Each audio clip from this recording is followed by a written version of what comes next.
चीज गोरी धारी एसी के बिल बोलो तोहर के भारी।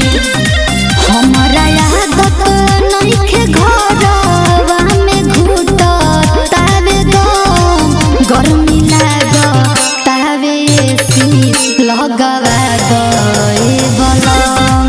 गर्मी लागतावे एसी लगावा गए बलम।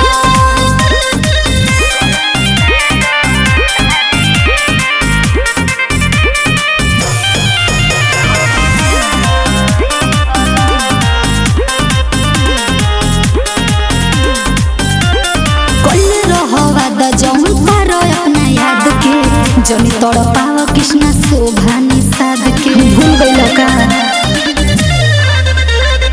अजहुब प्यार उहे दिल से बयादर वो तने पसारा बोड़ जेतने बचादर।